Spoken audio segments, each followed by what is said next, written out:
Prelims के लिए एक स्पेसिफिकली टेस्ट्स का बहुत लोग कहते हैं कि टेस्ट देने चाहिए, तो I think tests are the single most important thing while giving prelims. Have a target of, I would say, between 50 and 100 tests by next year this time. और जो भी आपको उसकी शेड्यूलिंग करनी है आप करिए, पर 50 से 100 टेस्ट आप देंगे, then prelims in terms of a lot of things such as time management, a lot of things such as the intelligent guessing that goes on, a lot of things like confidence, आपका पूरा sort हो जाएगा. आपको कोई दिक्कत नहीं होगी, आप आराम से जाएंगे, टेंशन नहीं होगी. अगर आप हर तीसरे दिन एक टेस्ट लिख रहे हैं तो प्रीलिम्स वाला exam is also just another test for you. आप वहाँ जाएंगे, सिली मिस्टेक्स बिल्कुल नहीं होंगी, 2 घंटे में आपका इजीली ख़त्म होगा. तो 50 to 100 test you have to do. Try to do 1 every 3 days. Test के एंड में रिविजन, मैं मोस्टली विजन के ही टेस्ट करता था, बट ट्राई टू डाइवर्सिफाई थोड़ा सा कोचिंग्स का. विजन का मेरे को लगता है best test, genuinely, I am not just saying it because I am here. मैं एक्चुअली विजन का करता था, एंड उसमें एंड में जो सोल्यूशंस दे रखे होते थे वो बहुत अच्छे होते हैं. That is a way to revise. तो what my strategy would be, जैसे मैंने पॉलिटी शुरू किया, मैंने लक्ष्मीकांत पढ़ी. लक्ष्मीकांत पढ़ने के बाद मैंने एक विजन का टेस्ट दिया और सारे PYQs देख लिए. तो इन टेस्ट से ये होता है कि अगर मेरे उस टेस्ट में 100 out of 200 आए, देन आई नो कि समवेयर मैंने जो अभी पढ़ा है पॉलिटी में वो कहीं ना कहीं है, but I can do better. Similarly जब आप उसके बाद PYQs करते हैं after reading a particular topic, then you understand कि what in that topic is important according to UPSC.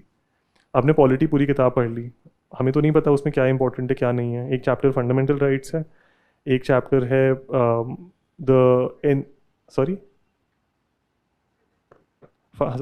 समझ, हाँ, federalism, for instance federalism. But federalism और फंडामेंटल राइट्स दोनों इंपॉर्टेंट है. एक चैप्टर है CVC.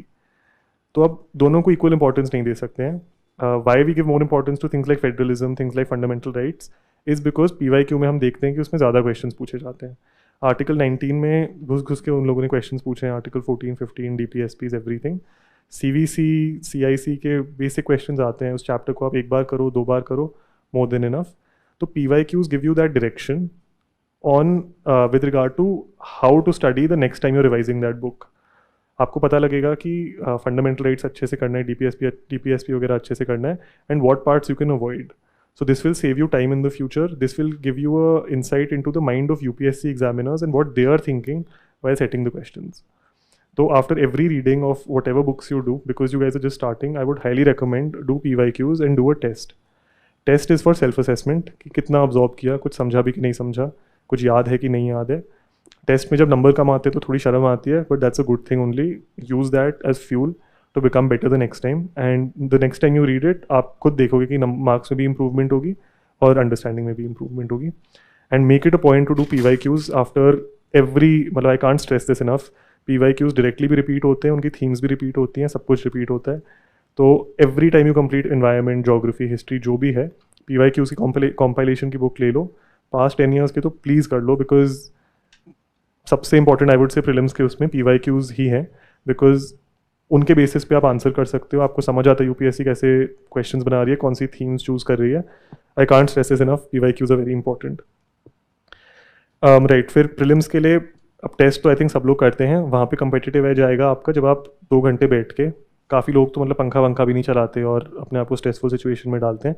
अगर आपको करना है तो आप कर लो. I think it's a great strategy. 2 घंटे में कंप्लीट करना is a challenge for lot of people, and the main difference is कि वहाँ पे हम OMR भी भर रहे होते हैं जब हम प्रीलिम्स देने जाते हैं. हम रूम में जब बैठते हैं तो हम शायद बस टिक कर लें क्वेश्चन पेपर पे या फिर ऐसे ही कहीं लिख लें. तो राजेंद्र नगर में ही OMR मिलती है, आप OMR प्लीज़ खरीद लो और उसके साथ करो. It really makes a difference. I know very intelligent people who have wasted तो क्या, बट अनफॉर्चुनेटली OMR में गलत मार्किंग की वजह से उनका एक पूरा अटैम्प्ट चले जाता है, एंड फिर वहाँ पे नहीं मिलती, फिर और टेंशन होती है, फिर then you mess up the paper. So get a couple of OMRs. अगर आप 70-80 टेस्ट कर रहे हो तो उनमें से at least 10-20 towards the end OMR के साथ कर लेना. There is no room for मतलब any error during the examination, and OMR filling also takes time. तो there is a strategy of OMR filling. काफ़ी बार आप जब अपना पेपर कर रहे होते हो आपको लगता है इसका आंसर B है, पर जब आप बबलिंग पे आते हो आप डाउट करते हो कि B है कि नहीं है, मतलब मैं भी श्योर नहीं हूँ. फिर आप सेल्फ डाउट में चले जाते हो, फिर सोचते हो कि बाद में दोबारा आके मैं इस क्वेश्चन में बबलिंग करूँगा. तो काफ़ी बार फिर लोगों का पेपर रह जाता है, बिकॉज फिर एग्जामिनर कहता है कि 10 मिनट बचे हैं, फिर उन्हें रियलाइज होता है उन्होंने कुछ बबलिंग नहीं की है, फिर वो एक साथ भाग भाग के करते हैं. उसमें they leave a lot of questions, कुछ एरर हो जाता है. तो build a strategy as to how you do it in 2 hours, that is very important. OMR ले लेना, उसके साथ you have to sit and whenever you practice test try to do 1 every 3 tests with in OMR. वहाँ पे गलती नहीं कर सकते हैं. ठीक है. तो उसके बाद हाँ, तो आई थिंक प्रीलिम्स में गेसिंग गेम का भी काफ़ी चलता है. यूट्यूब वगैरह पे भी लोग कहते हैं that intelligent guessing is something that you can do. I think it is something that you should definitely do because no one knows more than 30, 35, 40 questions. The rest of it is just trying to eliminate, just trying to understand and using your common sense to come to the right answer. Prelims I think is a very special stage because the answer is right in front of you and you just have to figure out what it is. बाकी में तो question answer है interview में, mains में. Prelims में आपको बस ये समझना है कि फाइनल आंसर आपके सामने इनमें से कौन सा है. तो व्हेन यू डू PYQs आपको रियलाइज होगा कि एग्जामिनर, आप एग्जामिनर के पॉइंट ऑफ व्यू से अगर PYQs देखेंगे you will realise that examiner पे बहुत बड़ा बर्डन है. पहला बर्डन है कि जो सही स्टेटमेंट है उसे कोई चैलेंज ना कर दे. तो the right statement has to be absolutely right, there can not be any challenge to that. And similarly in a wrong statement it has to be absolutely wrong for it to be a wrong statement. वरना कोई aspirant आके बोल देगा कि नहीं ये तो it's not correct, there are examples की कुछ ऐसा है. तो the examiner will always play it safe and try to look at past year questions from the perspective of the examiner. Once you start doing that you will realise कि statement के within ही there are hidden hints. कि for instance अगर UNESCO का कोई programme है तो the examiner for them to make it a wrong statements it's very easy to change UNESCO to UNICEF.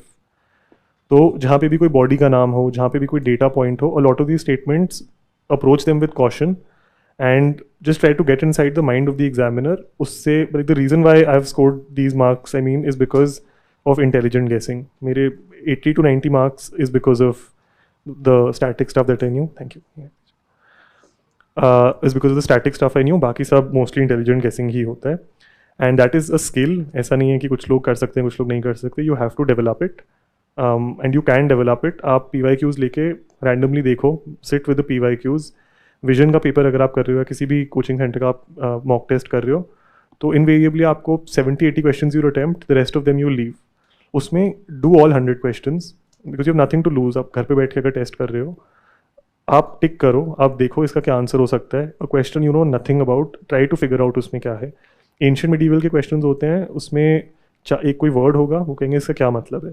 तो आइदर यू नो इट और you don't. Still try to use your brain. उस word का संधि विच्छेद करो, देखो क्या हो सकता है क्या नहीं हो सकता, what your limited understanding is and you will realise that things are a lot simpler than it seems. कि वर्ड को पढ़ के देख के ये बोलना कि मुझे नहीं आता, ठीक है नहीं आता, but if you really put your mind to it काफ़ी बार उसमें you come to the right answer and you just have to spend some time and that is a skill you have to develop which you can do when you're doing your practice tests. Always attempt all questions when you're doing your practice test. 100 के 100 question 2 घंटे में complete करने हैं, preferably with OMR सारे practice test में. This will ensure कि जब आप एक्चुअली प्रीलिम्स देने जाएं आपको कोई दिक्कत नहीं हो with respect to time, with respect to anything else.